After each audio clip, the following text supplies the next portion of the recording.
Welcome to the Grappling Rewind Podcast. Welcome to this week on the Grappling Rewind Podcast. In this week's show, we are going to recap the 2022 IBJJF European Championships. We're going to talk about the black belt divisions for the men and the women in the adult class. And that is it. We're going to talk a little bit about Fight to Win, one of the upcoming Fight to Wins. And that is it. It's a major. As always on the show, I'm your host, Maine, with the co-host. Zach. How you doing, Zach? Pretty good. I thought you forgot that part. Don't you usually do that part before you say Zach, what we got? occasionally mix it up. I was very confused. I did forget that part. I was like, wait, no, I'm supposed to say my name right now. Yeah. What's going on? So here we are. Before we get into that, we would usually go through news. There is not a ton of news this week. A lot of folks are gearing up or sort of beginning the ramp up for the trials for the West Coast trials for ADCC in Vegas. I'm really starting to look hard at flights and hotels to figure out, like, if I'm going to go, I'm probably going to go, but I have to, like, bite the bullet and spend the money to get out there. Yeah. I think other than that, there's not a ton of news except there is Matheus Luna. One piece of news. I think it's the record. IBJJF We think it's the record. We think it's the record. Although I don't think I've actually seen any official statement about that. But Matheus Luna ran up. I think it's the men's record. Men's record, maybe? Yeah. Ran up a 106? 3, I think. 103 to nothing.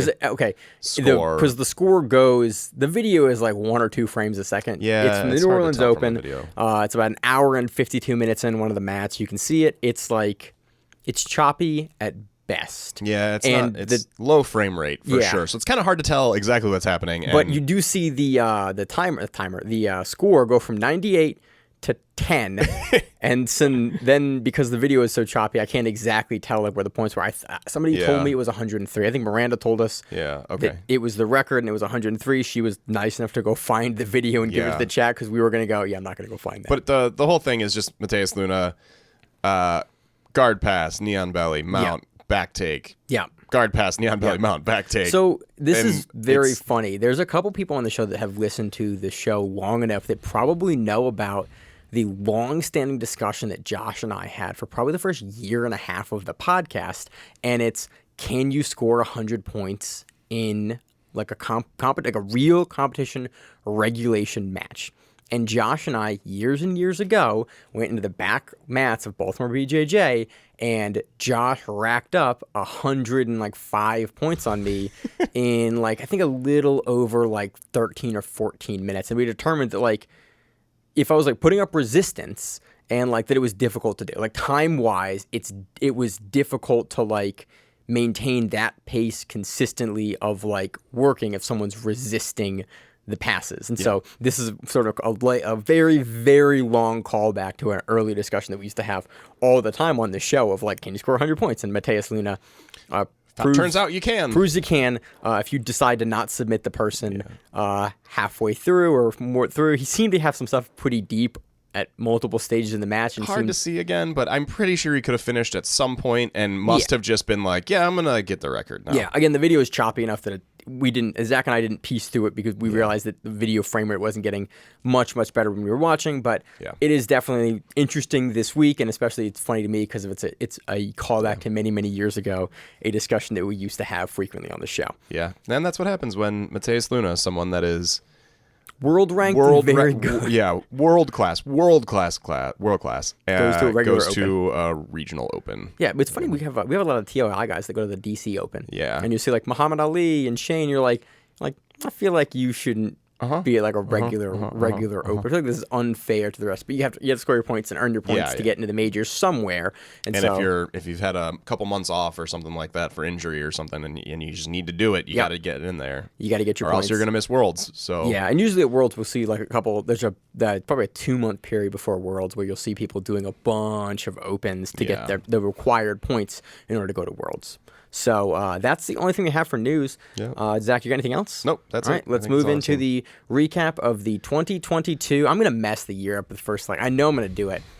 European Championships, the first one we've had back in January, February since 2020. Yep. So it's cool to have this as the first major of the calendar year. Yep. I'm happy to have it back. Again, registration attendance seemed a little bit lower than it had been in the past, but that is, very understandable. We still had some very, very fun matches. Zach, where do you want to start with this one? I always like starting at men's absolute and working our You way always down. do that reverse. I always get ready. I always ask the question in anticipation of you and go rooster weight, and you always go show me the heavyweights. Obviously, because I am one, I'm always more interested in the heavier weights. What are you, so 240, 250? 240. Okay. 250 if I've been really fat lately. I just didn't know because off injury, I'll be 250, or on the other end of the spectrum, if I've been really, really training and in the gym a lot, I'll be 250. But I usually rock 240. Yeah, because we rolled earlier this week, and I was like, I don't know, man. Just you feel heavy. As you feel about 100 pounds bigger than me, give or take. Give or take 100. Yeah. Yep. So let's move on to the men's openweight division. We have Fellipe Andrew defeating Yatan Bueno. Really, really close match, 2-2, and Fellipe Andrew takes on advantages. Yeah, this was a good match. Yeah, overall. I mean, 2-2 doesn't do it justice. There's a lot of action in this match, and in particular, I think Felipe was in the driver's seat for the whole match. He was in the driver's seat, but definitely there was pieces where you saw legitimate, demonstrable defense because I'm gonna mess up his name. Bueno would go super hard on his legs, and Fellipe Andrew's a guy that we know is a flash footlock and leg lock guy amongst many, many other skills that he has. But it was interesting to see Bueno really diving in the legs and forcing Andrew to counter throughout this match in I think 3 or 4 different places where there was a real interplay between both of their skill sets here. Yeah, and it was nice to see that. And I also I thought in particular in this match, Fellipe Andrew's guard play was on display. I think we saw, and I'm sure we'll talk about it a little bit more throughout the we have another match with podcast, Fellipe Andrew where you see him play in the super heavyweight final versus Trattor. Yeah. We see him play a really similar style of game. Spider lasso game. But we saw a lot of spider lasso throughout this entire event. It was for the men and for the women. For men and women, just a ton of spider lasso this year. But Felipe was, I think, executing spider lasso a little bit more intelligently, or maybe I don't want to say better outright, but it was interesting to see him not just playing spider lasso, but transitioning smoothly between spider lasso, De La Hiva, and a number of other guards, reverse De La Hiva. He checked into single leg X a couple times, and so he was sort of fluidly moving. The sweep with that switch over to single leg X. I think in this match there was something that I liked that we saw Felipe do. I think it was in this match. I'm gonna mess up the match between which final because I watched them back to back. Yeah. I have some notes here, but in this match, I think it was you saw Felipe instead of playing for the spider lasso where he had the lasso grip in, and on his left hand side he would have the sleeve grip. You saw him play down low for the pant grip. He did that in both matches a couple times. Okay, versus Trattor as well? Yeah, yep. And I think it was in this match where in particular he is in spider lasso and then treks down to the pants and then hits this sort of come up. And I don't think he actually got points for it because Yatan does a really, really nice job basing out. But he even hits the come up sweep from it. No, that's where is that the other one? That's where he scores I'm checking the points. my notes. Is he pulls it up and then he keeps that grip on the pants as he drives up and wrestles up with it. Oh, right. Might have been the Trattor match. I think that was the Trattor match. Might have been the Trattor match. It's hard to keep him straight because he played such a similar game between the two. But and also the footage we had wasn't it was just mat side footage. Oh, I actually checked through the flow zone. It was just it was an 8-hour video, but it had it. Yeah, it was. You had the 8-hour video, but you had to go to the match. But I started at the very end and then worked my way back. Mats. I didn't know there was a flow zone with commentary. Yeah, that would have been so much nicer to write on my notes. It is nicer. Who's on commentary? Do you know? Kendall was doing commentary again. I'm not sure who. Was it Howell as well? Yeah, I think it was Howell and Kendall. Okay, they're a good combo. I like Kendall as a commentator for these events. She does a really nice job. She breaks down stuff in the past events we've heard. I think most recently on Who's Number One, and she does some majors as well. We've heard her I like the technical aspect of particularly when it comes to grips and thought process for why someone is doing something. I think she hammers that really, really well really good job as a commentator. Yeah. There was one thing that I wanted to point out in this particular match, Felipe Pena in the absolutes. Fellipe Andrew. Sorry, damn it. Felipe Andrew in the absolutes. Because Pena just retired. Yeah, he did. So they're working from 50-50, and this was something that I haven't seen a lot at the heavier weights, and so I thought it was worth pointing out. They're working basically 50-50, and what Felipe does is Yatan takes a really wide stance, and Felipe does that thing where we see it at lighter weights every once in a while. People that like to play bolo, he circles his entire body all the way around and through he goes underneath. to like Kiss of the Dragon. He goes. So, he basically goes to Kiss of the Dragon. This is the sweep. Yeah, he keeps the foot on the outside.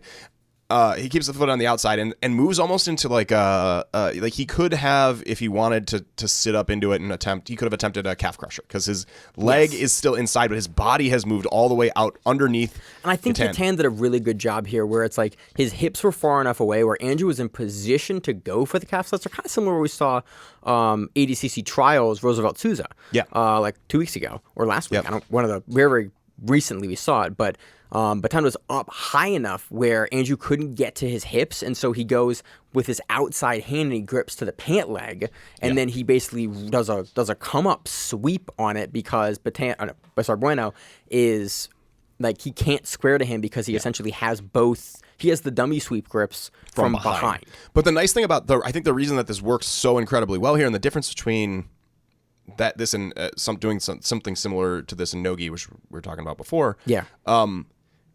Is he when he does this, he had a sleeve grip when he was in 50-50, and he maintained that sleeve grip all the way through until it was time for him to check down to the pants. And so he circles in underneath, goes to that almost Kiss of the Dragon kind of position. Yeah. He's got Yatan's sleeve grip though, or sleeve held down, and then that forces Yatan to be bent over. So his posture's completely broken, and it gives Felipe a second to like lock in that circled around leg, the leg that's in Yatan's knee pit essentially, and then break him down with that arm before he switches down. So his posture's completely broken. He switches down to the other pant leg, and now when he stands up, Yatan's already leaning forward, and so it's a lot easier to get the finish on that. And he's already in this really great position where he's essentially got the dummy sweep from behind, or double ankle. I was like, what's it called? Double ankle sweep. Yeah, that's what people call it. Because I try not to call it a dummy sweep on the show, and I was like, especially because these people are obviously not the best in the world. And I was like, what is the thing I call that show on the show? Double ankle sweep. Double ankle sweeps. That's nicer. I try to be like, these guys are the best in the world by far. I try to not call it a dummy sweep. Try not call people getting swept by dummies, but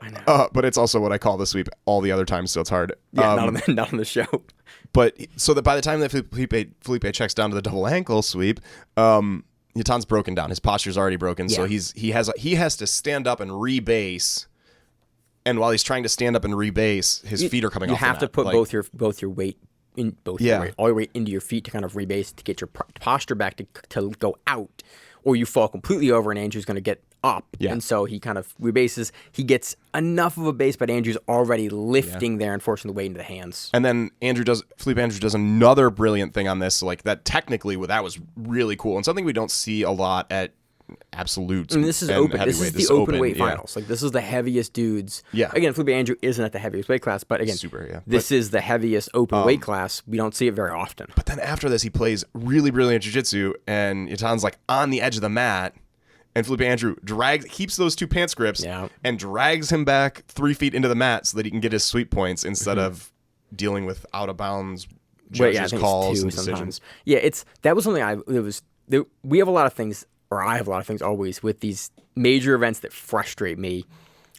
We had a ton of edge play, and we do see it, but for some reason this time it seemed like Worlds bad, where it was like just all of these matches are like there's so much action close to the edge. It's getting resets, getting restart. Yeah. It wasn't as bad as like Worlds, but it was like at last Worlds, when we did Worlds 2021, I remember talking about feeling like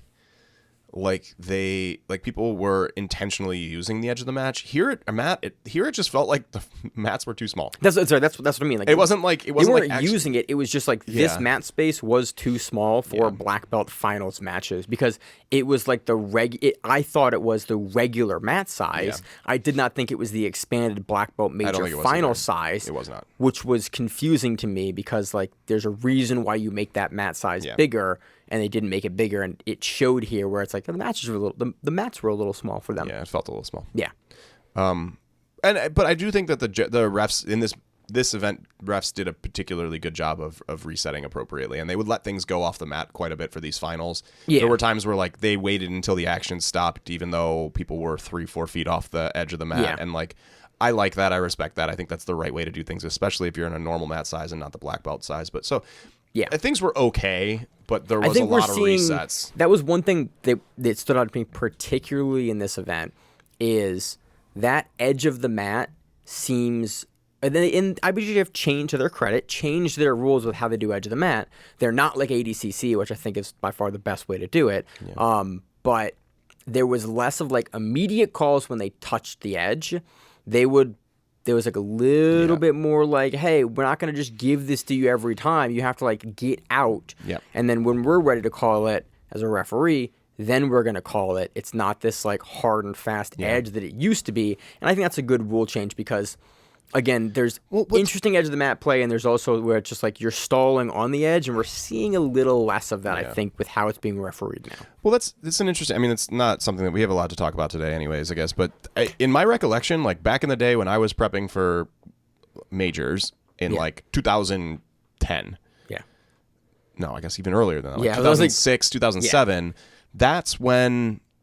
Like to my recollection, they didn't stop you when you got to the edge of the mat unless you were running someone else over. Yeah, like that was how it was back then. That's how most tournaments still operate. It's like, hey, there's no one on that next mat. Like I don't give a shit. Keep going. I don't know when it changed that they started hardlining mat size in jiu-jitsu, but I remember coming from wrestling, it being really weird that you just went until it became a problem, right? Like you could just be on a different mat continuing your match, and as long as that mat didn't involve someone that was going to be in your way, they just let it go. And that was super foreign to me, and so I have distinct memories of like training for that specifically because the edge of mat play was nothing. Right. Where in wrestling, it's something that you really care about because there's very definitive lines. Mm-hmm. Like that is the edge of the space that you have access to, and once you're out of it, it's over. And then they changed over to that sort of style, and I think I like it going back the other direction, honestly. Yeah. So, do you have anything else on the Open? I was very, very impressed. Very, very Open was a good match. Towards the end of the match, Bueno gets up with a sweep of his own, but Fellipe Andrew again has a has 50-50 come up kind of situation. Has more advantages again, 4-3.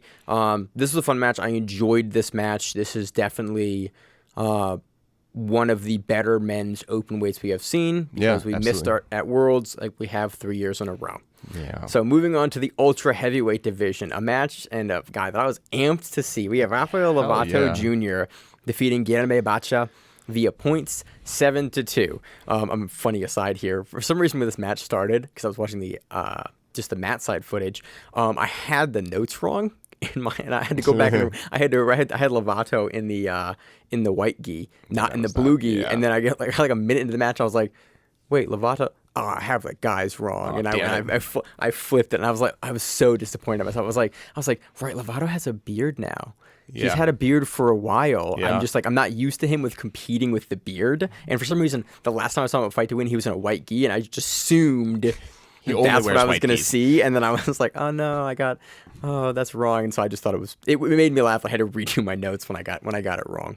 Lovato looked incredible in this match, and I went and watched some of his other. I'm a big fan of Lovato. I try to play my jiu-jitsu emulates his in a lot of ways, and I try to play a game like his. So I like watching him for little tricks that he plays into and does things that he does that I can like steal. Watching him because like nothing he does seems like it is unattainable. It's all just stuff that looks like it's done. Like wow, he just does that very well, and he's crafty and he's tricky. It's like it's the embodiment of like old school jiu-jitsu from a modern player. And it's cool to see him back in the finals and then winning a European title again because it's been a while. It's been a while. He was fighting MMA for a while too. It's not been a while because he hasn't been competing. But it's been a while to see him in the finals of a gi major for IBJJF as a former world champion, like back in the day. ADCC, like all. But it's been a while since we've seen him at the top level in the gi in a major. Yep. So I love seeing him back. He starts by pulling guard and almost like a balloon sweep. Yeah, from the beginning.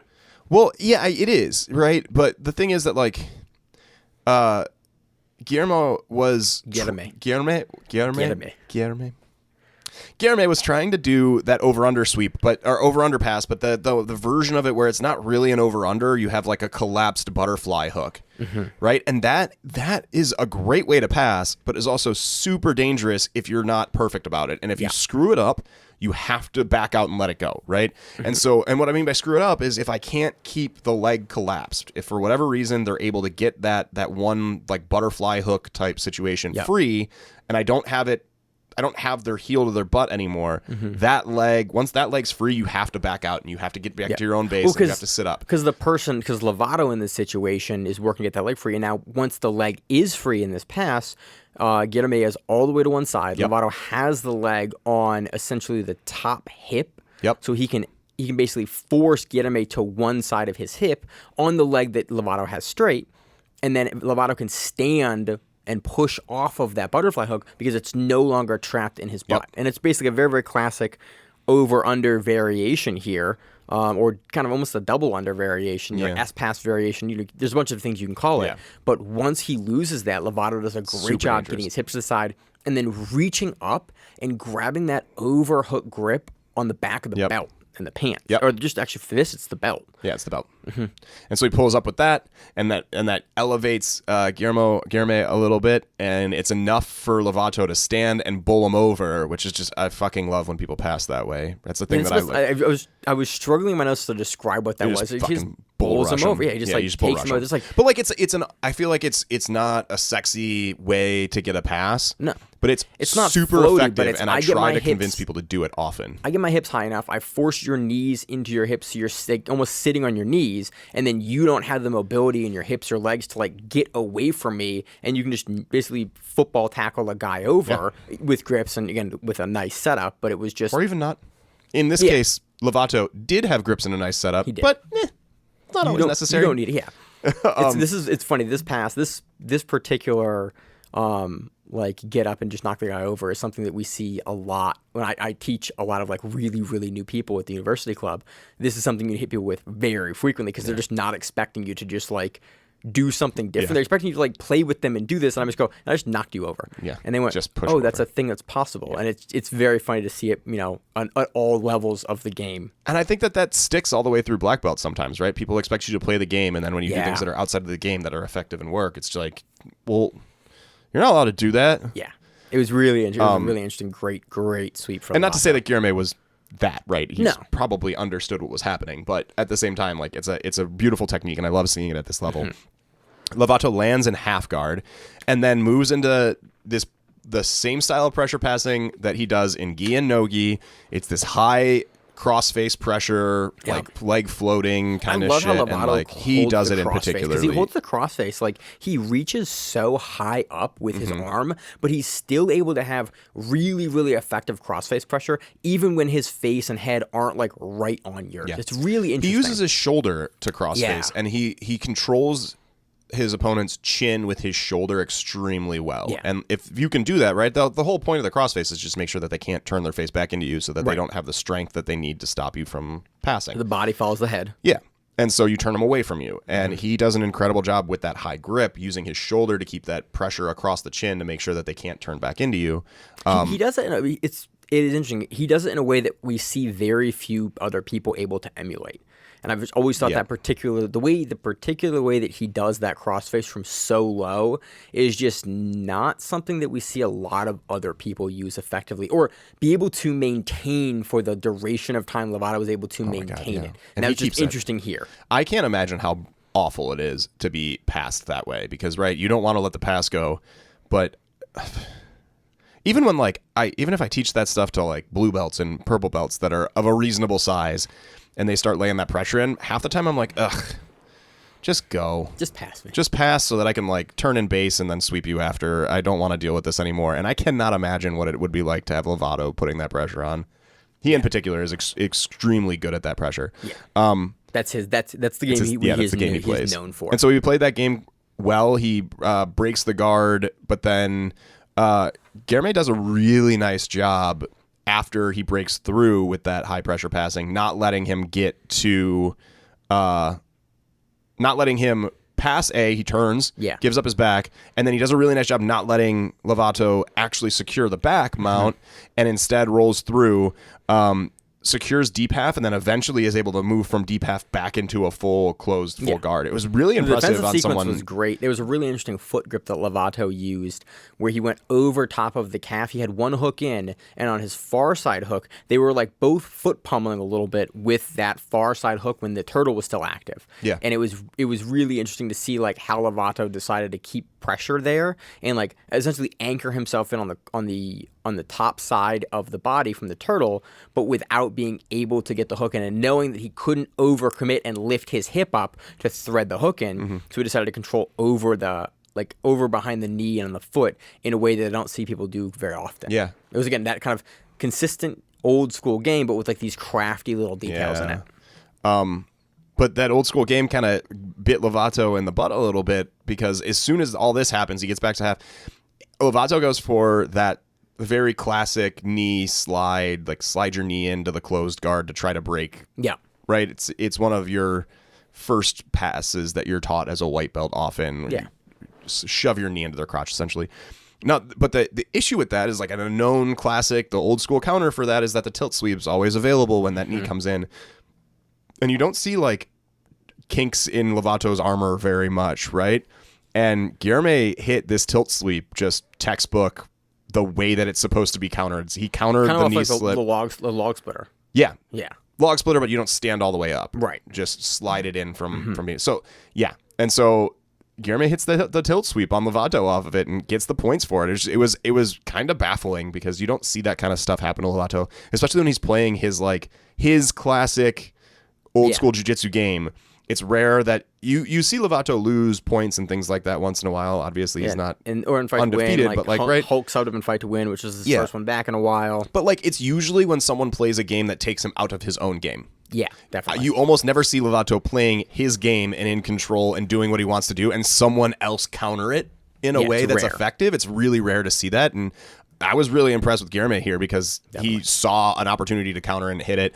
Lovato gets the points back after going into De La Riva X and getting his own like modest version of a tilt sweep off of it and coming. The De La Riva X sweep was nice. Yeah. It was like a modified X guard sweep. Comes up with it, Yep. turns over. I was very, very happy with like seeing how he did that because it was just smooth and it was like a reaction to like the stand and just turns. Yep. And then after he gets back to the top, more of that high pressure passes again, takes it with points. It was a really exciting match overall for two reasons. One, you got to see Lovato just kill Lovato's game. He just looked incredible. Two, Guilherme put up a good fight, just overall defensively, and then also like mounted some offense that you don't exactly see against Lovato. This is one of the matches that I most recommend people go watch from this event. Very, very fun to see Lovato back, taking another world title, or sorry, another European title, another major title. I don't know the last major he's won. I meant to pull that up before the show and I forgot. I don't know. It has been some time, but at the adult level, so it's cool. 38 years old, Lovato. 38 years old, killing it. Next match we had Fellipe Andrew defeating Vinicius Trator at super heavyweight, points 5-0. Fellipe Andrew, again, this is very, very much like his open match. He plays a very similar game here with Trator. He's playing like a spider lasso variation. He is kind of going between the the spider grip on the one hand if Trator is like a little more over him, and also if Trator which he bases up and kind of gets away. Trator does a really good job of like not over-committing to heavy pressure passing when someone's in spider lasso, especially a guy like Fellipe Andrew, who's like super mobile on his hips and come around. Trator does a good job of like getting away, especially in the beginning of this match. He's got very, very high like chest, and Fellipe Andrew has to go off of that like sleeve grip to the pants grip here. Yeah, and it like as you said, it was just a lot of Andrew playing that same spider lasso, shifting down into De La Riva every once in a while. He looked fluid throughout, and he was in this particular match. I didn't see him trying to hit it in the other match, but in this particular match, he kept hitting this sweep that I don't really know what to call it, but it was something that I noticed him attempt a couple times and hit. He got points off of it, where he would have the lasso, and Trator was on his knees. And he took the foot that was in his, so like let's say he's got the lasso on the left side. He takes his left foot and snakes it down underneath Trator's outside calf and then tilts in that direction. right? So he sweeps to the left. So it's this like outside trip, but his leg is still inside the lasso. And so he's sort of pulling Trattor's shoulders over to the side that the lasso's on, and then putting up a little bit of a brace with his foot on the outside calf of that leg. And it was a really nice low cost in terms of like how risky it is. He doesn't have to give up position at all. If he failed the sweep, which he did a couple times, he just dropped or pulled his knee back up and regained the lasso without much trouble. Right. And so it was a nice thing that it was sort of like those jab kind of techniques that I really like seeing. A seminar I took with Shane Jamil Taylor back in 2018 where I think he showed this.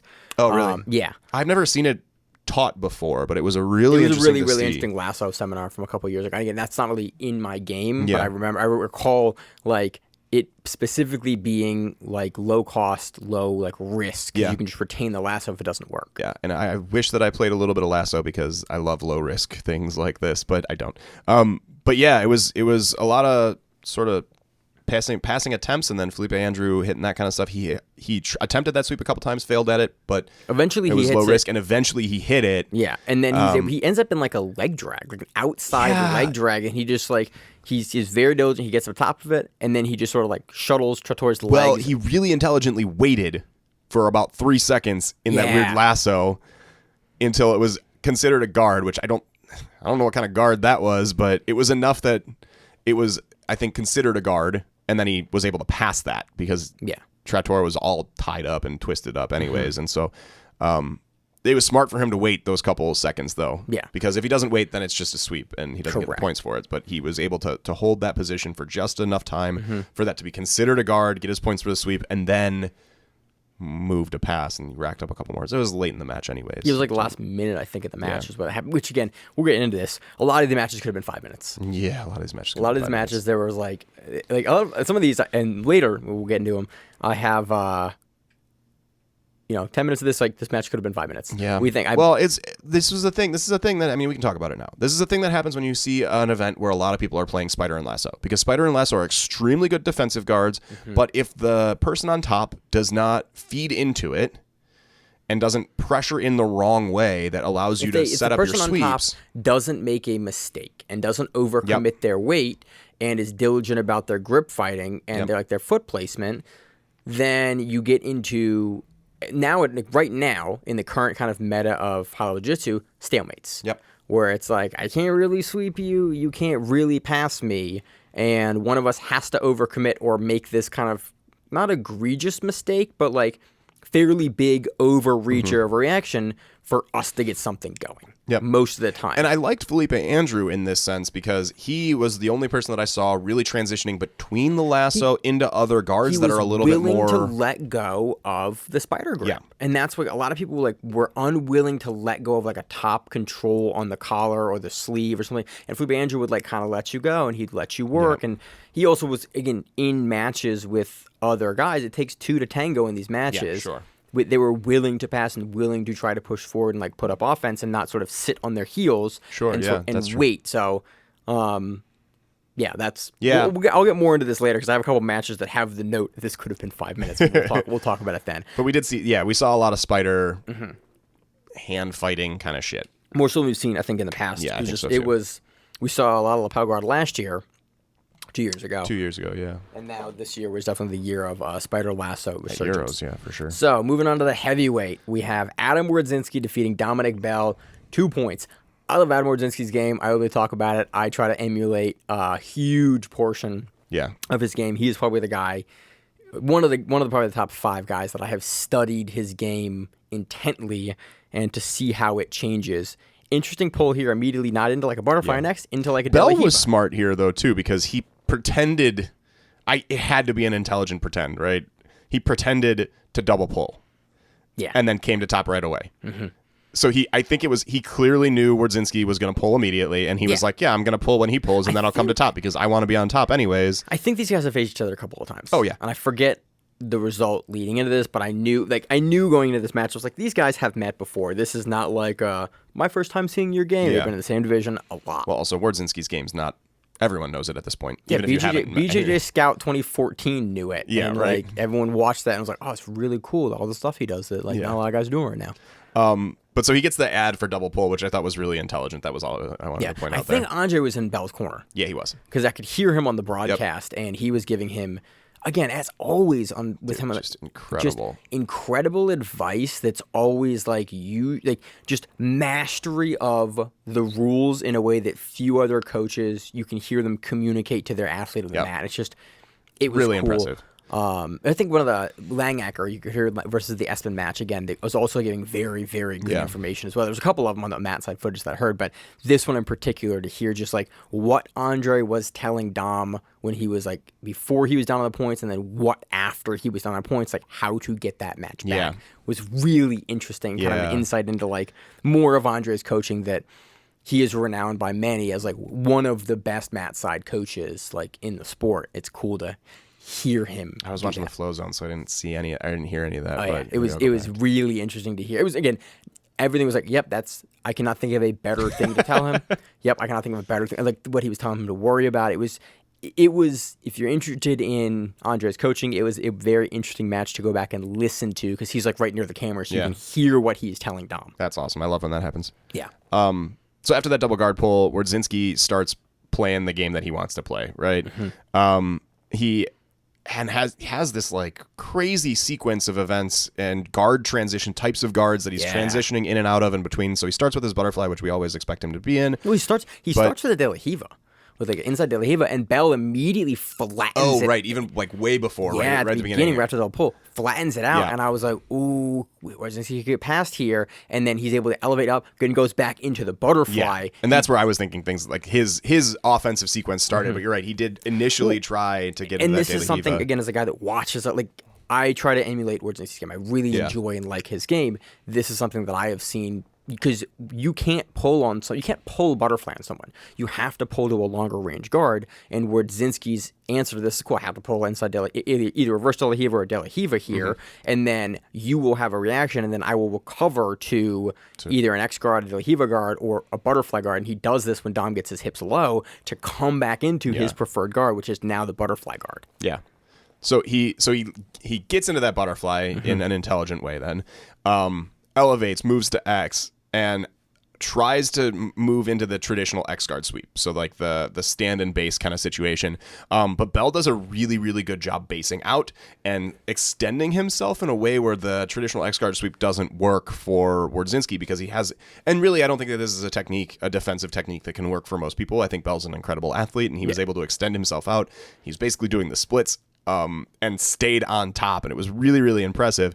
But Wordzinski, even more impressive, I think, is able to settle back in, force Bell to restabilize himself or recenter himself, and then he goes for a second X sweep, but he's aware of what Bell's going to do to defend, and instead of letting him do that again, he doesn't really worry about coming up high for the X guard sweep this second time. Instead, he makes Bell sort of bounce once and then grabs the far pant leg, and so he's got the X guard pant leg, and then he grabs the far pant leg as well, and then but what he does there is even more like, what's crazy is, like, if I grab that second pant leg, I'm probably going to try to hit the sweep, right? Yes. But he's also sort of off balance, because all he cared about was grabbing that pant leg, so instead he rolls back and then rocks back. Wordzinski rolls back with now the far side pant leg and the same side pant leg, because he knows he can't come up and drive through, because Dom is going to square with him and hit him down and probably be able to break that pant grip, or like extend Wordzinski so that he can't functionally fight that out, that long side pant grip to do anything. So Wordzinski goes, okay, cool. Like, the defensive position is good enough. I'll roll back with it. Comes back in. Now he's in a position where he can come back up with both of those grips, kind of on his own volition. Bell can't get his legs apart again. And she takes him over. Yeah, it was a really, really beautiful sequence with a lot of like feeding into reactions and watching with people. And you saw him make an adjustment on a technique that he's good at. You saw him make an adjustment mid-match right away. Fix the problem. When the first X guard didn't work, you saw him go, okay, well, that didn't work. I'm going to do it this way now and fix the problem, like in the middle of a match right then and there. I was really, really impressed with the jiu-jitsu play there. That's why I like watching Wordzinski, because he's got a lot of like really, really rote reactions of like, they do this, I do this. And so like for game planning and for like study, it makes it really interesting where it's like, oh, a guy does this to him, he transitions to this. And then, but he'll also like much kind of like Langacker, will make these like reads and just decisions where it's like, oh, that's not going to work. I'm going to do this instead. Yeah. And then he'll just make it work there, and it's really interesting. Yeah. To have kind of both. Yeah, it was really, really impressive sweep. So Wordzinski's lands in half guard, pressure passes a little bit, moves him He out. lands in like a high half guard, Yeah, too. very like, high half really guard. like close to that, almost like mounted half, like 3/4 high half Yep. guard. And he actually starts to move to mount, but Bell does I have written down here, absolutely heroic job of rolling out immediately as Wordzinski moves to mount. And the absolutely heroic part is not only does he roll, which is hard to do, especially at this level when Wordzinski had like When a nice plan. can control your hip like that. Right. But he doesn't just roll. He rolls through. He sort of gets to referee's position. Wordzinski starts sinking in the hooks a little bit. He resets back to this mount position, but it's not mount yet. Then he rolls again in order to escape the mount, but he does it now in a way where he's adjusting to where Wordzinski did the first time to allow him to start trying to take the back, and then he's able to actually end up in top guard. Right? It was another one of those situations where you saw like an immediate adjustment, and to do that under the intense pressure of being in the finals match at Euros and about to be mounted and lose the match for sure at that, well, not for sure, I guess, but like have a high likelihood of losing the match because those points go up. And instead he only got guard swept and what I thought was interesting is Wordzinski, like you see him fight for the position, and then once Bell has really started to turn it, you see Wordzinski go, oh, I'm going to get reversed here. I'm not going to continue to fight and get swept or pass. I'm going to go back to close guard. Yeah. And you see like, oh, Bell is now in Wordzinski's close guard. Wordzinski's up on points, and there's time is running down in the match. Bell now has to work hard to get out of Wordzinski's close guard in this time. And it was a really good like reaction from Wordzinski to not just continue to fight in that position, but basically to concede guard because you know there are going to be no points there, and then force Bell. And Bell spends the last, I think, couple minutes. Yep. It's a while actually. I think it's 7. I think 7. I have 7 minutes of Wordzinski controlling posture to prevent, and then 1 minute of him preventing a standing pass. Yeah. And Wordzinski uses this like behind the back lapel guard. He controls the posture much different ways. My note is just controls like Wordzinski for 7 minutes does a really great job of controlling posture. He controlled the posture in one way.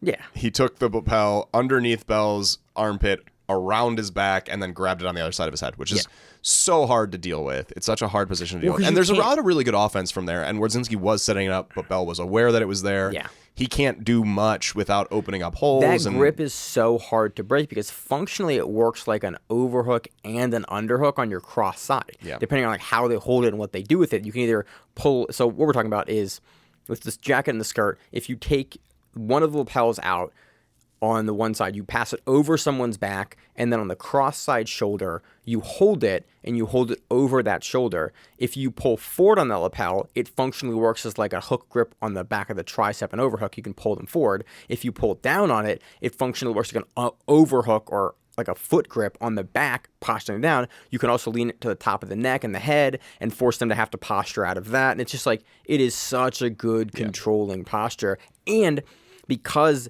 you have to reach up over your shoulder to fight the grip, it's stupid hard to break, and you have to start making bad reactions in order to be able to get to the hand to break it. And it is a nightmare to deal with. Yeah.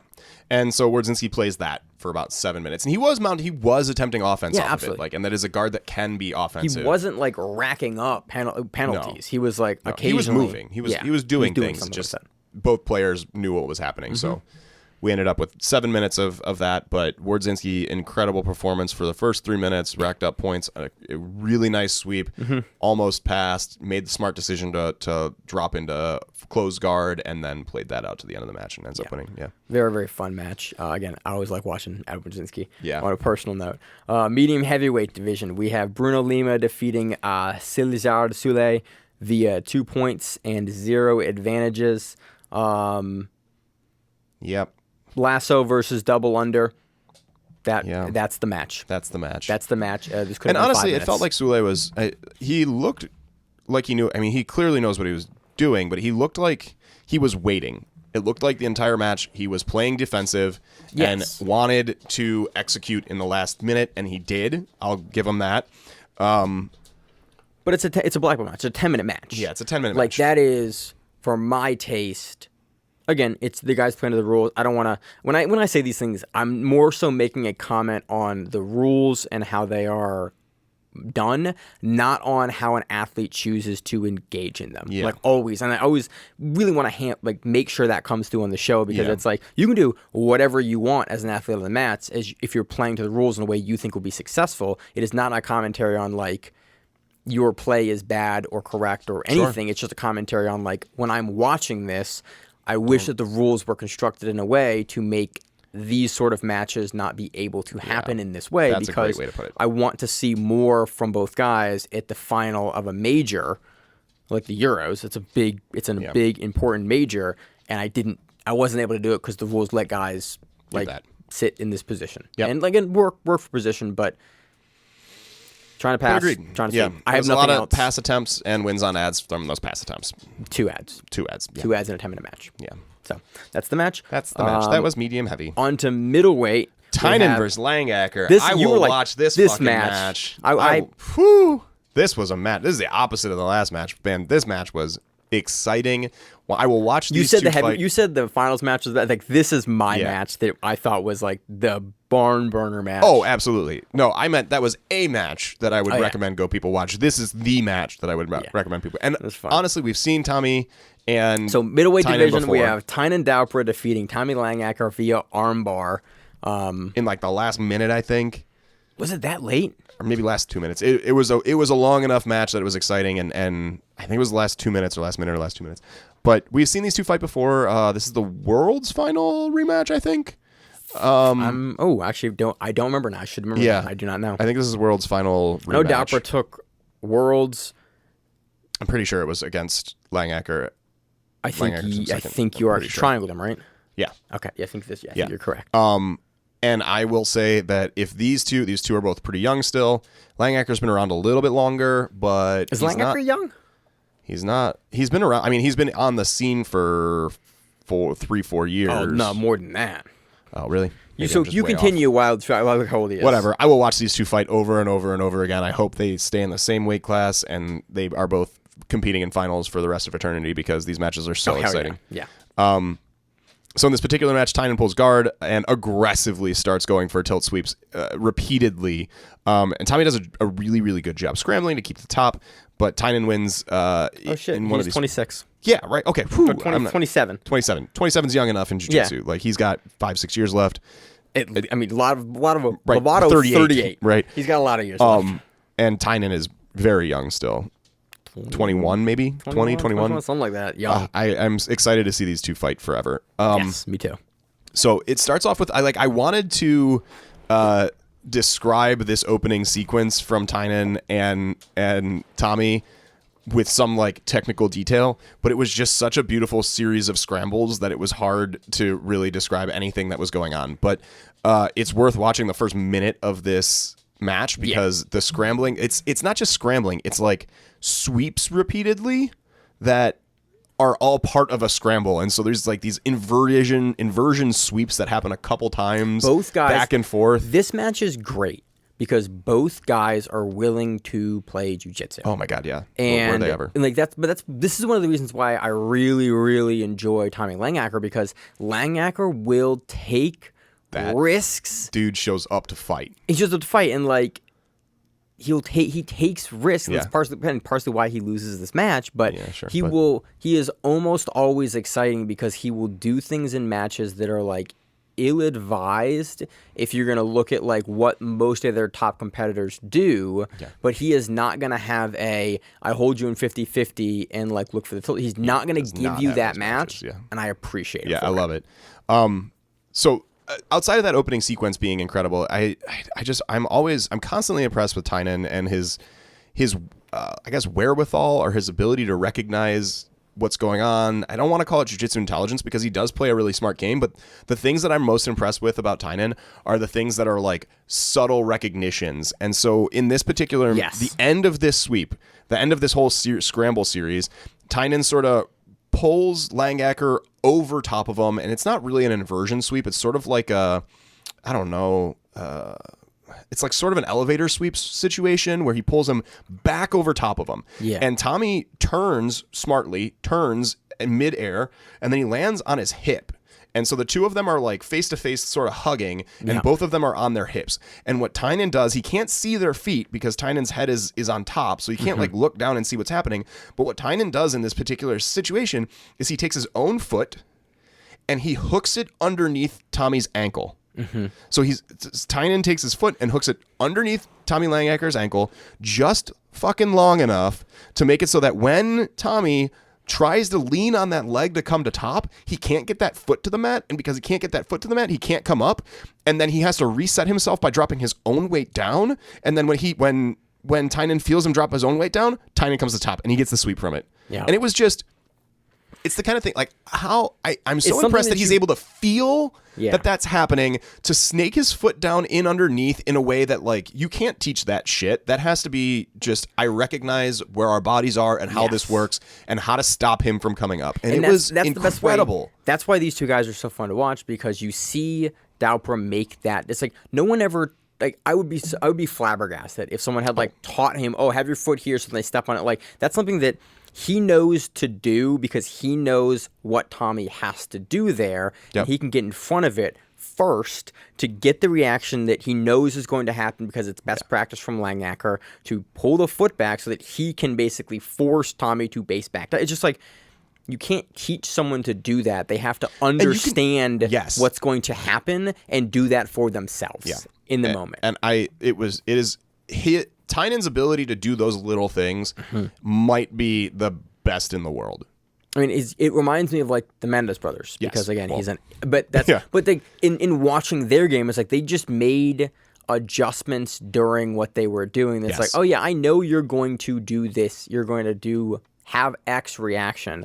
I'm going to get in front of it, and when you have X reaction, I'm going to like counter you off of your own reaction in this sort of way. And it's really, really hard to put into words like exactly what that is. You can say things, right? You can say if you're sweeping someone, and I mean, you'll hear this from coaches once in a while. I mean, and good ones will sort of emphasize these things even more. But in general, if you're sweeping someone and you can get their ankle off the mat, you're probably going to finish the sweep more often. Right. Yeah, grab the pants, lift their feet up is what I always say. That kind of thing. But like, or whatever. But and so you can teach those sort of heuristic concepts, and you can sort of promote people to doing them by setting up games and situations that allow people the opportunity to figure that out. It's a huge piece of how you coach. Yeah, you teach I try at least. Yeah.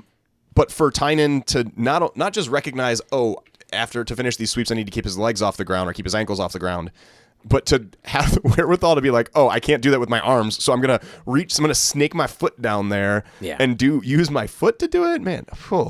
It's just brilliant. And then it's just brilliant. Have it work perfectly. Yeah, and it did work perfectly. He gets the sweep off of this, and this is just like the first 2 minutes of the match that I'm harping on right now. But well, this is the match where it was more even, and then you see Daupra begin to sort of like get the steam and start running and force more defensive reactions from Langacker as the match kind of goes on. Yep. There's a point where Tommy is able to start wrestling up, and then it looks like he might actually get a sweep off of it, and then Thiessen dives onto a Kimura grip and rolls through and almost counters with the armbar, which was like, I thought Tommy was gaining a little bit of steam, and then Thiessen pulls off some madness. Which is funny because that was something that I would expect from Langacker.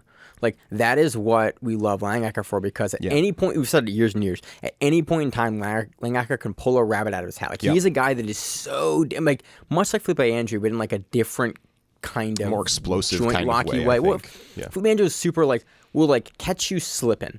Yeah. And like will like snag you. Langacker, very, very similar, but with a different collection of techniques than like what Andrew will use. Yeah, that's is like very like triangles and like both use it. Yeah, this is a really bad analogy that I can't dig myself out of right now, but when you see it, you know it. I think that the difference for me between these two, if we're making the comparison, is that Fellipe Andrew will slowly set up scenarios where you make a mistake and then he'll capitalize on them quickly. Tommy will just capitalize on it in the middle of a scramble. Yeah. Yeah, yes, thank you. That's where I was trying to go with that. It That's- looks different when you see it. Time we just go, I'm going to get that now. Yeah. And Fellipe Andrew will have like, oh, your arm's here. I'm going to get you to base on it, and I'm going to triangle you. You're like, Yeah. oh, that's wild. Yeah. Yeah. But so Tynan can't finish that armbar. Tommy rolls to the top, actually gets the points for the sweep, Yes. ties things up. And then Tynan is on top, starts playing a double pant grip passing game that lasts for a while, but it's something that Tynan's very good at. He eventually is able to scoot by. Ends up in 50-50, and then Tynan's able to come to top to get the sweep points. Yes. And then he keeps working that passing strategy for a little while, eventually is able to get past. Tommy rolls to turtle again, same as before. Tynan jumps on the arm again, same as before, but this time... What I thought was interesting here when he gets it in the final sequence is he laces like a crucifix grip with his foot as he attacks the turtle. And I was thinking, I was like, is he going to attack like a crucifix or like the same side arm? And then you see him like let go of the crucifix hook on the back to attack the far side arm on the shoulder that he's basically not on initially on the overhook grip side. Yeah. And so he transitions down, he rolls through and finishes the armbar. It was a really, really beautiful sequence. But both of these guys were really... in it. There were moments that either of them could have won. I think overall, Yes. Tynan looked like he was in charge more often, but there were moments where Tommy was gaining steam and looked good and pulled some shit off, and it was a good back and forth match. Honestly, I think either of these guys could have moved weight classes and won Euros either up or down. Either of these guys would have probably won. I mean, not that they should, but like they out of this range of weight classes, these two guys looked absolutely incredible. I mean, Tommy's not going to move down No, Tommy's not because gonna move down. Espen's down. Yeah. So, But man, they look good. but they Both have, these guys they look have good. competed the same weight class before. I just don't know if Tommy can make lightweight. No, I don't think Tommy can make. But I think Tommy could have taken medium heavy here in my Possibly. I believe that he Wouldn't would surprise have. me. Yeah. Great match. Watch this match. I have this match still up on my TV. I'm going to watch it after again Such a good because match. there's so many little things that are like, it is a special kind of match with two guys that are willing to play jiu-jitsu. And that's why like we got offense and defense from both guys because they're both willing to play. Yeah. And like you get matches like this from guys that aren't going to play like a 2-point game. And I appreciate them for that match. So anything else on that? Nope. It was great. Great Watch match. it. Go back and watch it. It is awesome. Lightweight, we have Esme and Thiessen defeating Marcelo Fatso via advantages, 4-3 on advantages. It was tied on points, 4-4. Yep. Double guard pull, which is I think what we see for the rest of these weights down. We saw like a ton of double guard pulls in the men's matches and the women's matches. tons of- This was funny though because Marcelo immediately goes for like a tripod ankle lock. Yep. And this I've been working on that a lot, and it's been like I was like, I know that is a super super hard like lock to grit and bear, especially when they base out and like they're tripoded up. Like Riley Babacombe is kind of who made this famous in my eyes years and years ago with his tripod ankle lock like Sambo stuff. Sure. It is just you can drop your hips like through it, and because your shoulders are up, you can flex all the way through the ankle lock from like a scorpion position versus on the side, you can like still flex behind you if you're lying on your side of the ankle lock, but you can drop all of your body weight into the ankle and into like the shin bone. Yeah. On this, and I was actually kind of impressed that Espen was able to eat it. And there's like I think 3 separate times in the match where it gets like super deep, and by the third, Espen's able to kind of counter it more effectively. But the first, they were all very very deep. Not just on the ankle, but then he moved into the knee bar as well. Yeah. And holy shit, that knee bar looked tight.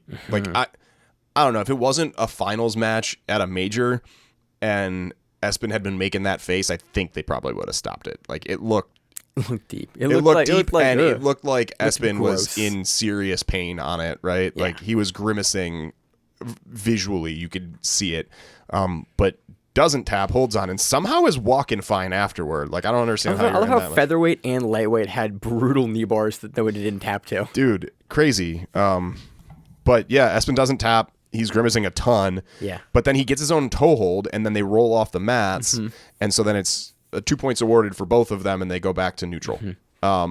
This is a throwback to when dueling toe holds were like the meta. You remember that? Those were bad times. Those were not good times. Those were like 2000, probably 14. Yeah, 15, that sounds right. somewhere around there. I was going to say 15, 16, but Where 14, it's like 15 might be right. Guys were just like were like full locks for the new Like, not hotness. even good ones. No, it was like, but like, because everyone knew that I just roll faster, and both guys would just roll, and you never saw them finished at a high level. But it was just like guys were gonna roll, So it was a little bit of a throwback to that. And again, this was done with more like technique involved in it. But it was just funny. I was like, I've seen this match before. It's been a couple of years, but the dueling toe holds. It was a smart play by Esme though to grab the toe hold. I don't know how tight it was. I think it looked legit enough for them to call it a submission attempt on the rollout. And I don't think that he was rolling off the mat on purpose, but it was smart of him to grab up his own submission, either to try to counter, to get him to release, or if you do go off the mat because they were close to the edge. It was good gamesmanship there to grab his own lock, because then you force there's a bunch of different reasons you should do that. Yeah. It was good gamesmanship. It was good gamesmanship. But then we see that a couple more times where Marcelo goes for that same Achilles and then goes for the transitions to the knee bar. Esme gets a little bit better at dealing with it towards the end, but there's a lot more double guard pull, that same scenario, roll off the mat. Double guard pull, that same scenario, roll off the mat. And then we have a double guard pull, more of the same, but then Marcelo comes to the top. Yeah. Then at one point, Marcelo rolls for the Achilles again, misses it, falls to 50-50, and Esme is able to come up for the sweep. So he Esme is sort of comes up for the sweep. It was a weird strategic move. Like, it felt like Marcelo said, okay, well, we're double guard pulling. We're at a point where we're going to get DQ'd if we do this too many more times. So I'm going to come to top. Gets the ad for that. And then instead of taking the ad for that, he kind of goes back into the same strategy that he was using before, where he's trying to hit this ankle lock, which was getting close and kind of working for him. And it was clearly something that he's very good at. But he did it in a way where he gave up top position. And then when the ankle lock failed, they just sort of ended in this like 50-50 scenario where Esme was able to come to top to get the 2 points for that. Like, legitimately, it was really smart to do that. But how they got there was curious. Yeah, there was something that I missed as well there of like, I'm not sure exactly why he did that or what he saw or what he felt in those attempts. Yeah. That I obviously wasn't feeling. Like, maybe he thought he was close was kind of what I guessed. Like, maybe he thinks that like he can go through the foot. Yeah, I mean, it's possible. And like, we weren't feeling anything, right? Yeah. So maybe he was that close. Because they looked deep enough where I'm like, if I'm grabbing something that deep in a tournament at that level, and like I think I have it, I may be inclined to like make that risk if I really think, if I've been deep on it a couple times and like I'm gonna get this. Yeah. I wasn't quite sure, but very then fun match. Marcelo's actually able to get a sweep back, and then Esme takes it on the ads, but it still felt like an odd decision to me. This felt like a really, really close match, and I was almost expecting it to go decision, and I was like, I have no idea who I'd give this to. Yeah. And the IBJJF rule set, I was like, this one was very definitely the closest match of the weekend for me. Yeah. Again, 4-4 with one ad being the deciding factor, and they were 4-3 for ads. Yeah. Really exciting match. If you want to learn more about the scoring for IBJJF, this is actually a really good one because it has a lot of like really odd situations where it's like, oh, you have submission out of bounds, you have both submissions out of bounds, you have double guard pull rules. It was a really interesting match to kind of a lot of rules to be able to flex the knowledge of like, okay, like why is this happening? Why is this being scored that way? And matches like these are the matches that really help me. Again, talking to people like you and Josh and other folks that we train with and that we interface with for like rules questions, and going through the IBJJF rule book itself. Matches like these were really helpful in me figuring out like, why is that scored? And you can watch it and you go, okay, now I understand. Sometimes it's still a mystery. Jiu-Jitsu. Yeah.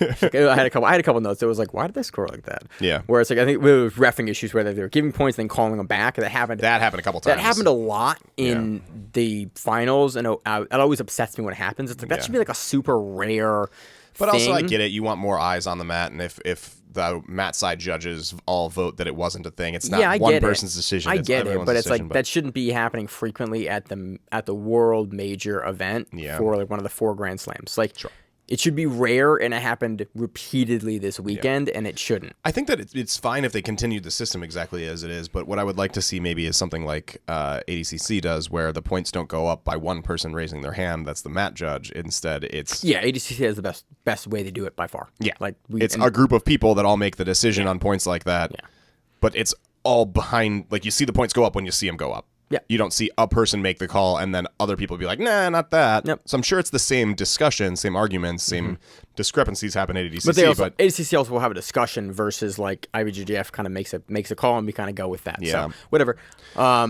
Moving on to the featherweight, we have Diego Sodre defeating Isaac Doderlin via 1 advantage.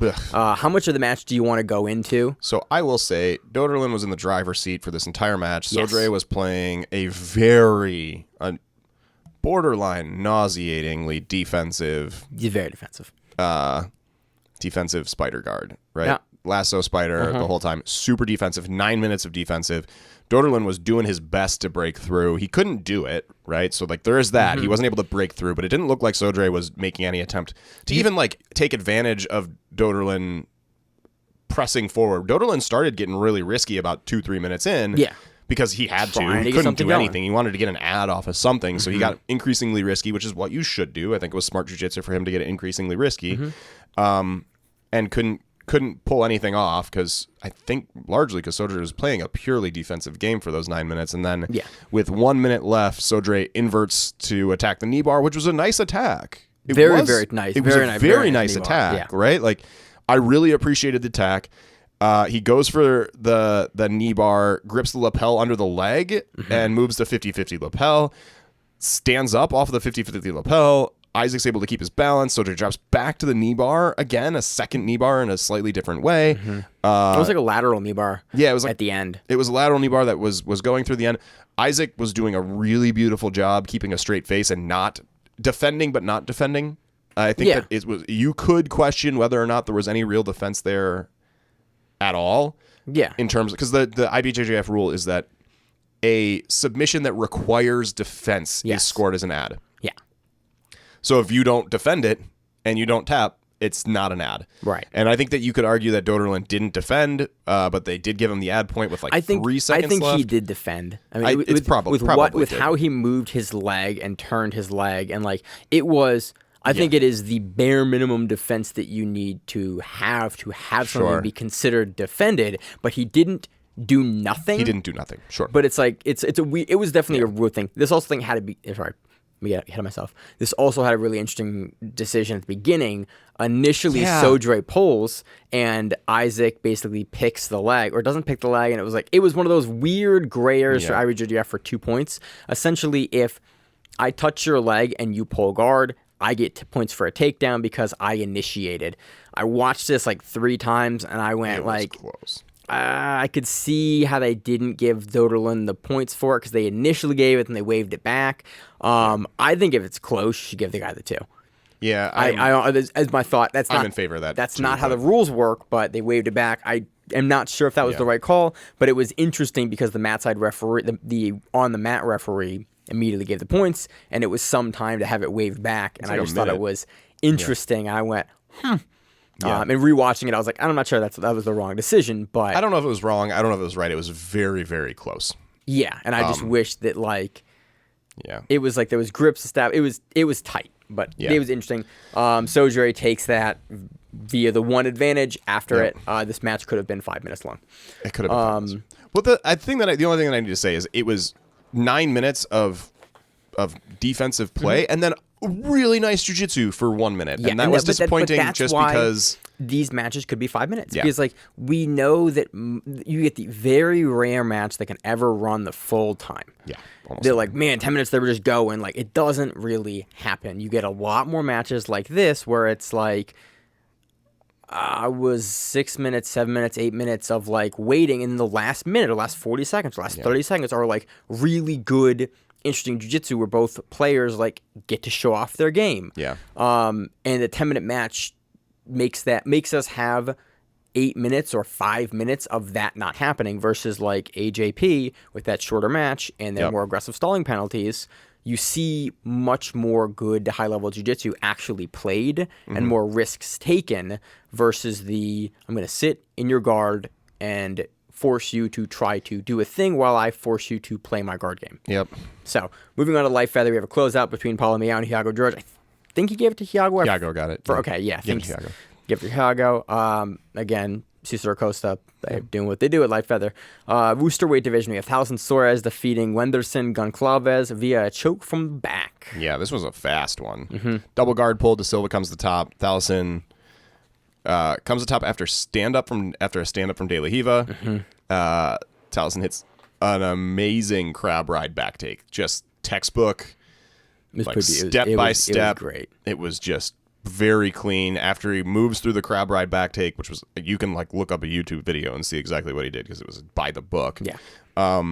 After he takes the back, he hooks in the body triangle right after the points are scored, and then finishes with a choke. Like it's just 2.5 minutes. Yeah. And that's the entire match of just like, man, that was a really good bolo to like crab ride back take. Yep. And then jiu-jitsu, and then you get the body triangle. Again, I like that more organizations are scoring the body triangle as points. They're not forcing like you to get the hooks in. That's a change I would like to see in the future. ADCC made the change. Yeah. It's the current meta. We all kind of agree at the lower weight classes, especially the body triangle is a better control for a lot of things that you want to do versus the hooks. I want to see it scored. I would love to see it scored. But it is, again, Thiessen does a nice job here of like going hooks to know, because he's not going to get points in IBJJF for the body triangle, and then going to the control point that he wants after that. And it was just very nice and very controlled. So that is the men's divisions. Some great matches there, some okay matches there, and some men matches there, but definitely a couple matches definitely to go back and watch. Let's move on to what do you want to start? Women. Let's start from the top again. The top isn't like the absolute. All right, moving on to the women's. The top weights. Absolute open class, open weight. Gabby Pisana versus Lima. You just gotta skip the first name? Yeah. Yeah. Falita? Yeah, that's why I didn't say it. Falita Lima. Falita. Again, I apologize as always when I butcher the names. I'm working on it and getting better at it, but I am I'm working on it and also not getting better at it. You're getting better at it. That's probably true. You did call Fellipe Andrew Fellipe Pena earlier, but you know. Well, that one's hard. And we did, I've been saying Fellipe Pena like for 9 years. A month ago, we did call Gabriella Souza the wrong name for the entirety of the end of the year. So, you know, we do that. We do that once in a while. Back on to, I also, for like a year and a half, messed up Gabriella Pisana's name. Yeah. So here we are now, talking about the women's open weight finals. So Lima grabs double unders after a double guard pull. Gabby attempts a couple no arm triangles off the like an arm bar, and like there was like 5 minutes of like. Oh no, straight from the. I mean, she did attempt an arm bar, but she was specifically attempting no arm triangles like 3 times, I think. Yeah, for a little bit there. Yeah, from the double underpass. Like, they looked like they were tight. From not gonna finish, but they looked like they were tight. Again, this was enough. where my mat side footage was like farther out than I wanted it, and I was I was looking like, is that looks really tight, and she looks like she's in a position where she's trying to finish it, not like set something else up. Yeah. And I just wish I would have had something that was like 20 feet closer, because I was like these like look the footage that I watched. These like the footage you watched, like these look really tight. Hey, next time there's a flow zone major, someone can just let me know. Shoot me a DM, be like, hey, Maine, FYI, there's flow zone. Thanks, guys. Because I've done this a couple of times in the last like 2 years where I've watched all the mat side footage instead of like the flow zone footage. Yeah. Yeah. The problem with the flow zone is that you have to work through the 8 hours worth of footage. Fine, I'll do that. I do that anyway, Zach. Fine, So eventually Lima ends up starting to try to pass from headquarters, basically, and Gabby does this really nice sweep sequence where she grabs the inside leg pant grip underneath her own butt, essentially, and then grabs the same side sleeve. Mm-hmm. Then takes the free leg and brings it over top of Lima's shoulder, and then uses her shin to bump Lima back. And then Lima has to respond by basing out on that knee, but Gabby still has the pant sleeve grip set up. And so then when Lima starts basing back up, she's essentially able to hit what looks like a very simple flower sweep, but from Lima standing. And so it's this really beautiful sequence. I think what's really nice about it is that like there was a very clear setup, which is not, you don't always see that at very high level jiu-jitsu, and we try to teach jiu-jitsu that way, and so it's nice when you see it. And so where you can go like grab this, grab this, do this, force this reaction, and then you play off that reaction. Yeah. And so it was just a really nice situation where Gabby had the pant sleeve grip on the same side. She used her knee to do this really aggressive hip bump, which gets Lima back. And some people might try to take advantage of that butt on the mat and try to come up for a sweep, but she's patient about it. She lets Lima stand. And then on Lima standing, because she still has the grips that she started with, she's able to just turn her hips and get the flower sweep because Lima's off balance and awkwardly standing back up to counter the first bump sweep attempt or setup at least. It was just really nice, clean, progressive jiu-jitsu that you don't often see at very high levels, and it was well done. Yeah, it was nice. She didn't flattens her and gets the armbar. Yeah. The open weight. Yeah. Gets to the bag. Then just flattens out. And again, but that's what we see from Gabriella a lot is like just, we see her this in her super heavyweight match as well. Just like once she gets to the top, just imposing with her pressure in a way that very few people in the upper weight classes that the women can deal with her. Have her and Kendall gone against each other?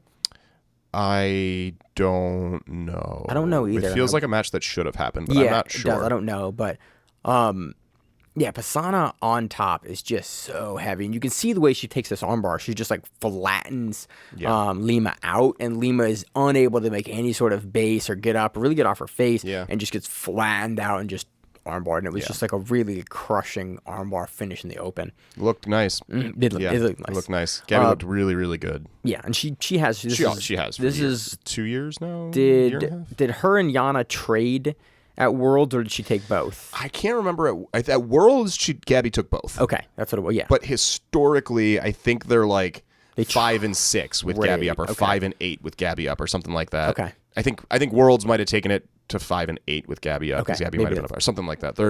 They're back and forth often, and it was actually really interesting seeing a majors that wasn't Yara and Gabby in the finals, right? But I don't mind. I like that match. That's a good. Yeah, it's a fun. It's a fun. So. They kind of showcase both women's games. So moving on to the super heavyweight division, we have Gabriella Pasana defeating Claire. Or no, it's super. Sorry. What'd I say? You said super. It's right. You're right. Okay. Defeating Claire France Theovon via choke from the back. This is a two-person division. Just these two in the finals, and Gabriella. From the beginning, sort of just you can. Very much imposes her game in a one-sided way. Heavy pressure that Claire's really never able to like build a base off of to start getting anything going. Gabriella goes through her guard, gets to the kind of crushes her to the back, gets to the back, kind of goes to 3/4 and then finishes the choke from there. Again, reminding me a lot of the older Gabby Garcia matches where it's like I get here, you down, you pull. I come through your guard, I get you to the back, and we just crush you on top. And again, kind of shades of that. Very, very good finish for Pasana, both in super heavyweight and open, double gold. I am very, very curious to see if she does ADCC. Yeah, me too. Moving on to I get my medium notes up here. The medium heavy, we had Maggie Granddaddy defeating Magdalena Loska via points 7-0. Maggie has had a rough go. I was gonna say at this black too. belt. Even the BJJ Heroes article that I pulled, like a lot of the results I take from. They mentioned it too, and we've talked. We talked about it on the pre-show that like Maggie won Blue Belt Worlds, blue, purple, brown. Back to back years. 1 and year then at each. And came then into the Euros at 2020. And looked dominant at brown. Dominant. She fought for the brown belt title at Fight to Win and won it as a purple belt. And then got promoted immediately and then like on a tear and then came into black belt Euros at 2020 and had a very rough go. I interviewed her at Dallas and she talked about it during one of the interviews, basically like, she basically the rough go that she'd had and like what the plans were and like how the changes. It was a very interesting interview to do backstage at Kasai with her after Cyborg won the Kasai title. And it's nice to see her kind of making the changes to her game in the same place that she kind of made her black belt debut at 2 years ago and then be able to make those changes and win it. It's a cool story. We followed Maggie for, again, I watched her locally beat Vanessa Griffin when she was still a purple belt on Fight to Win for the brown belt title. So and so she's had a rough go of it. And what I noticed here, so to describe the match, Magdalena pulls, Grandani plays this waist pressure top half game. 7 minutes of her trying to smash pass is what I have in my notes. That's basically it. But she does a really nice job with this like seatbelt passing, right? Like low, turned away, turned her back to Magdalena at the waist, so under her arms, and then works on getting that leg out. It's a really effective way to pass. She does a really nice job of it. And she does it in like an attritive kind of way where it's like that pressure is consistent. It was like there's not a whole lot of like let up for the pressure to let Losca like get back under her guard or get back to like really retaining anything more than a quarter guard, half guard kind of situation for most of it. Once Maggie sort of sets into this smash pass, committed. There's like, and that's what I'm going to do. That's it. And so Magdalena eventually has to break that. Like she breaks through the guard. It's just a ton of pressure. She does a nice job being patient, breaks through that guard. Magdalena turns her back and then is actually able to recover a 3/4 guard off of this initial break. And Grandani goes right back to what she was doing. Yeah.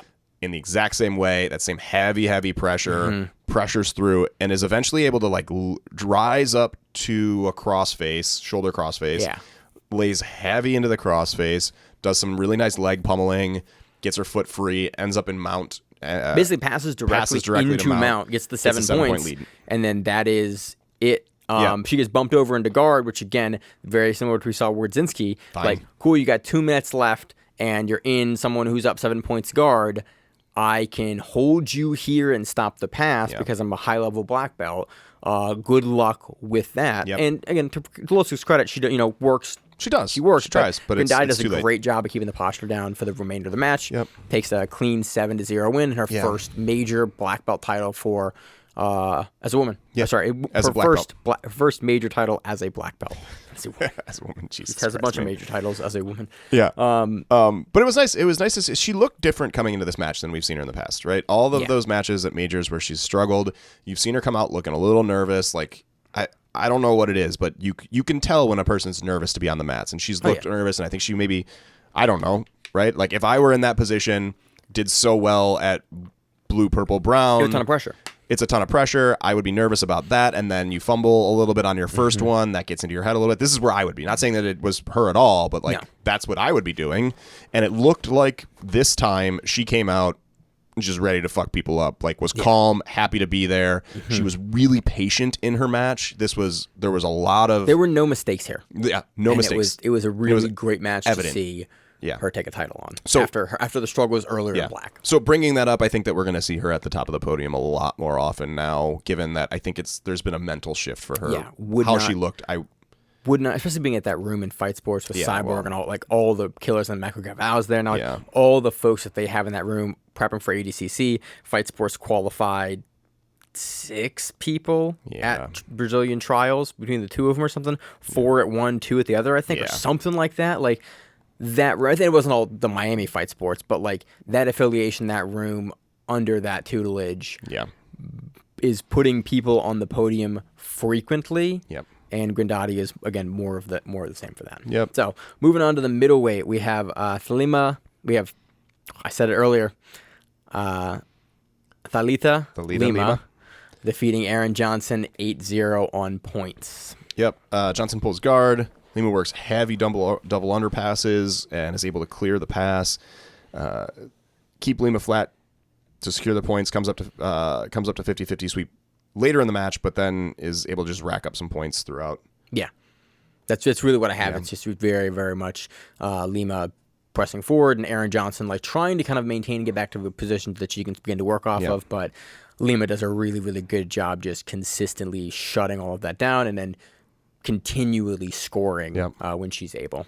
Moving on to the lightweights, we have Natalie Herbero defeating Gianna Maya via points 10-0. My first note is weird advantages to start as per usual. This is another one where they moved around the advantages. I think they had score. So I think Natalie had a penalty and points, but they accidentally put it on the scoreboard for Menez. I was confused, and that's why it's just a note. And then I didn't bother enough to go back and figure out exactly what had happened. But I think they put the points up for the wrong person, and then they took it off the screen and then put it up for the right person, essentially. A lot of 50-50. So double guard pull. Menez comes to top. Natalie gets the 50-50 sweep and stands. Wide pressure into the lasso passing here. So like it's the same sort of passing that we'd seen a lot. So we've seen a lot. Like every other match, every third match, this has been the style lasso, of guard play spider. that we have seen. And we've seen a lot of this like trying to press into the legs, right? Because this is the thing with these spider lassos. If you start pulling away, they just kind of come with you, and then you have to press in, and that creating distance and like moving yourself back and then moving forward is what people use. That's right. Yeah. That energy moving backward and then forward is what people use. So instead of moving your energy back and forth, you have either the choice of to go circular or to drive into it, and people are just driving into it, which makes it very stalematey. So we see a little bit of that. But Natalie is eventually able to break through the spider in this particular case, and then grabs she moves through the passing. Menez turns and gives up her back. Natalie is able to get the hooks in and starts working for a choke before she's even got the hooks in, and then finishes with the body triangle in the choke, right? Nope. Am I reading my wrong notes? You're in the wrong match. This is just a straight up points win. Herbero and Gianna Maya. I think you might have an earlier match, I think. Oh, maybe I do. Really, the match is Herbero looking to pass, and then at one point, Maya sort of like goes. They're both hip to hip on the mat, and Maya sort of sits back, and Herbero takes the points initially, and then continues to go through the guard and pass. They gave her points for like the fat boy mount in this match as well. Oh. Which I was confused about. I'm not sure if I had missed something like I watched the wrong match in scoring. I was confused. I was like, I'm confused here, Zach. But they gave her points for the fat boy mount, and the fat boy mount is like when somebody's on their side and you have one leg in front of their chest and one leg behind them kneeled down. And I don't know that to score. I thought your knees both had to be to the mat, and so I was very kind of confused as to why that had scored, or if they were still scoring like the back, but I didn't think she had both hooks in when they'd scored that. So regardless, she was up a number of points. She was up 6 points at that point in time, uncontested. She finishes on top with points, and that is the match. On to the featherweight. You have featherweight or no? Yeah, I got featherweight. Okay. On featherweight, we had Ana Rodriguez defeating Gabriella Peda via one advantage. Double guard pull and come up for Ana for the advantage. Then 9 minutes of I have it as no one can pass, no one can sweep. Yep, that's it. And this match could have been 5 minutes. Yeah, it could have been 2. Yeah, I mean that was the entirety of the match. It was both. I was pleased that Rodriguez was given the decision here because she was actively working towards various passes here, mostly from the double under, but you could see like she wasn't just holding that thing where it's like I'm not actually trying to pass. She was legitimately looking to put pass attempts in. She was varying her approach. She was definitely setting the pace of the match, and she was in the lead. And Gabriella was able to keep that. Was able to keep the guard. Yeah, it's funny here because like you see this every once in a while with these matches where you have double guard pulls and the come to top actually wins you the match, right? Yeah. Right. There's this big fight at the beginning of a lot of these double guard pull type matches because nobody wants to be the person that comes to the top. So the IBJJF did this because you can't sweep. So you can't. Right. You have to pass versus the sweep. Yeah. And the sweep is worth 2 points. The pass is worth 3 points. The pass is harder to do. It's worth more points. Yep. It's most of the time, definitely in the current meta of jiu-jitsu, it is better to start from the bottom seated position because you are more able and easy to score the 2 points there. Versus the passer, you are forced to pass, and that's really hard at the high levels, really hard at the low levels. But occasionally, I think IBJJF did it. This was one of the more brilliant rule changes that they've had, I think, awarding an advantage to the person that comes to the top. Yeah, off of these double guard pulls. I think it should be points personally. Yeah, I would be happy with points. Honestly, I think you would stop all this nonsense. It wouldn't stop it, but it immediately puts the person on the bottom down in a way that will force the action. If you want to take that position and you want to concede the top and you want to be playing. Again, we get into this weird meta of is it advantageous or not? It's obviously advantageous, and so it is dumb to penalize somebody taking an advantageous position. But guard can be used. It's called the guard. So defensively, but also so offensively. Yeah. Versus someone passing, like you can only pass. There's not a whole lot, unless you drop back for a leg or something like that. There are not a whole lot of Which things. gives up the sweep, so is also not. Right. There's not a whole lot of things that you can do offensively, submission-wise, from the top, but it leads you to better submission opportunities versus the guard. You can do both. So it's this weird meta. But I think it was and you occasionally will see things like this. And this is why it's actually, I think in my eyes, a good rule change, because this is a case where the person that won the fight to the bottom loses the match, and because they couldn't execute from there. And if you're gonna do the thing where you take the position that makes your job easier, if you can't execute, then you better. I think if you decide to take a position and then you are unable to execute from it, like there's an argument for many positions where it's like, okay, the other person should win there. Yeah. Then you can make a takedown argument where it's like, take takedown. Like, well, yeah, you did the thing though. You didn't elect to just choose a position. We get into a weird meta here, and we've had many discussions down a rabbit hole of rules. It's great. The advantage is earned here. Anna Rodriguez wins. He really makes an effort the entire match to pass the guard. On to light featherweight division, we have Maisa Bastos versus Rose El Charuli. 45-second armbar. Maisa pulls. She makes the angle. She goes to the armbar. She gets the armbar. That's it. I have no other technical. I mean, the only technical thing I have in this match is, Maisa makes the angle. Like, she doesn't do a straight arm. She turns her hips to the side to get like a nice perpendicular to the body armbar. I'm waiting for the day that anyone can really put up a fight with Maisa at this point. That's the match. Maisa is holy shit. She is very, very good. And I think there are women at the lighter weights that are good matches with her, and we've seen some good matches. We've seen Maisa lose once in a while. There are some good matches in there. But at her weight class, at majors, when everyone's in the weight class that they belong to, it is hard to see anyone beating Maisa too much at this point in her game. Yeah. On to Roosterweight. We have Elias Loreno defeating Kayore Hernandez via decision. I actually could have been wrong on the featherweight match. I may have mixed these two matches up. It's a two-person division. This is a 51-minute video on the mat side footage for Flow that I saw. The match doesn't last like 10 minutes. This is 10 minutes of no one can pass the guard, no one can sweep. But again, that is not to be disparaging in any way. It's just that was the entirety of the match. Decision. Goes to the decision. I'm happy that they gave it to the passer. This is why I think that maybe I have the Anna Rodriguez match incorrect in my head. I think that was actually a more active match, but I don't remember. I think this is the match that it goes to decision, and they give it to the active passer. This was the double under. Most of the match was in double under. So I have those matches in my head flipped. Double unders for the majority of the match, and then no score, no advantage either way. They give it to Loreno for that. That's correct. Again, I would have liked to see this match. I would have liked to see it be 5 minutes. I don't think it really changed anything, but I think it would have given more opportunity for urgency on both sides. Agreed. Although I did think that Loreno on top was actively making efforts to pass for the majority of the match. Agreed. So that is the 2022 IBJJF Europeans. I was going to say Nogi World. European Championships. European Championships. A lot of new champions here. Interesting event. Definitely all the matches are up. There's a lot of very interesting matches to go back and rewatch. Some great technical pieces here and there. Zach, do you have any other notes on the event you want to go through? No, it was good. Go back and I watched brown belt finals and purple belt finals. Yo, they're fucking good. They're good. That's all I'm noting. I watched a couple of the finals too, and I went, holy shit! The line between the purple and the black belts is getting blurrier and blurrier and thinner and thinner.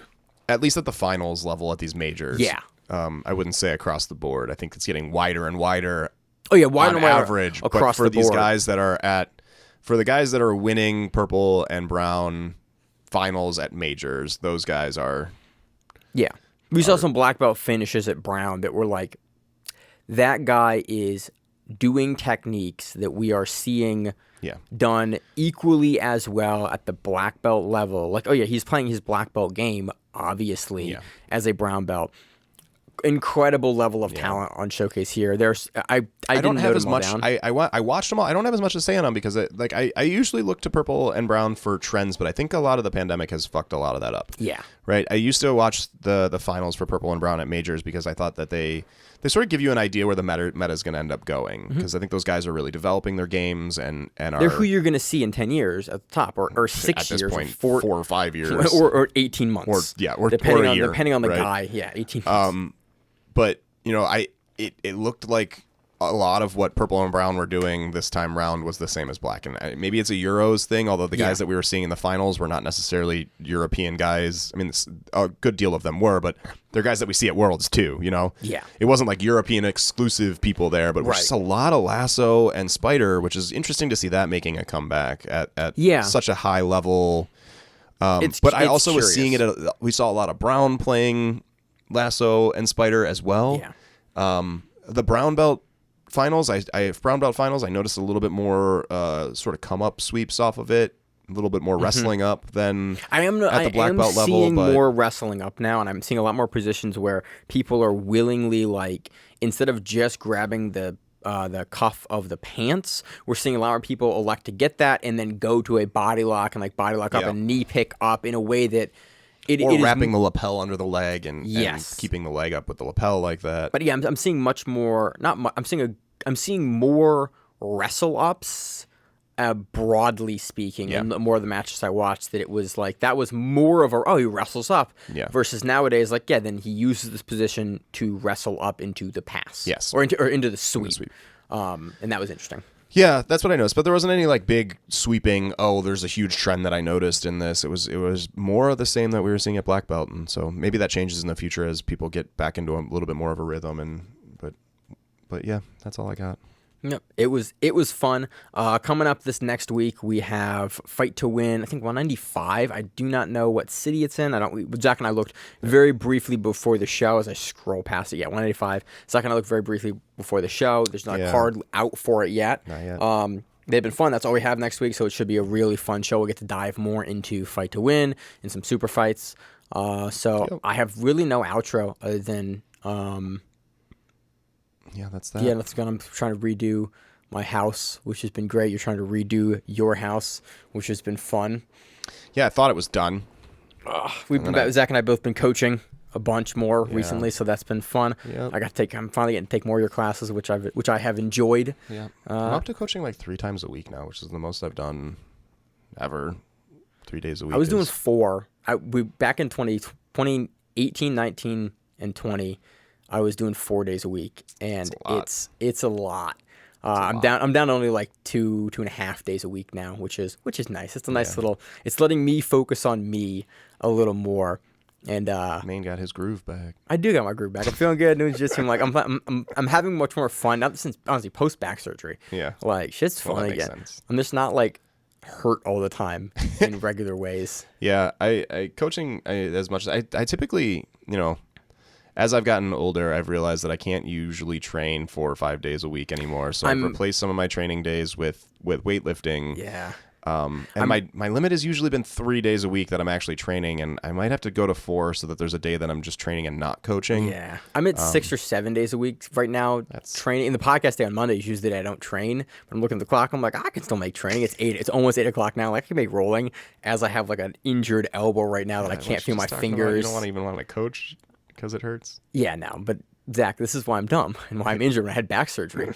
So I like right. And so I'm thinking about making a change in my training of like, okay, maybe I'll only train like 5 days a week. Yeah, man. And then I'll be coaching like 2.5 days a week. And historically, if I break 4 days a week, it means that I cut back on my weightlifting, which helps me not be injured. Yeah. And if I cut back on my weightlifting too much, then I get injured. And so historically, if I move up to 4 or 5 days a week consistently training, then I get hurt and I go down to 0 days a week. Yeah. And I don't like that. So see, I just trained through that, and I'm trying to be less dumb as I be 30 now.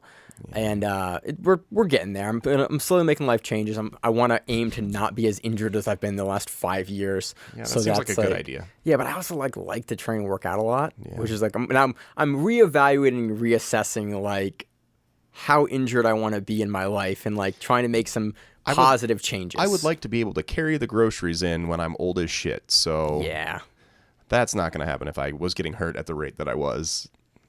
That's the rate I'm hurt now. Yeah, so that's that's what I was saying. Yeah, so at the rate you're getting hurt so that's now. what I meant now. But I also I really like to work out and train. So it's like yeah, but you can work out to prevent injury and then take those days off of the mats. You're not wrong. I mean, I need to do that. I need to make that decision for me. But right now, like I really like, given my druthers, I would train like probably 8 to 12 times a week. Because I really still like what we do. Just get on a bunch of roids. You'll be fine. I'm waiting for it. As soon as we have the kids, I'm waiting for it. So that was Rachel's rule. You know?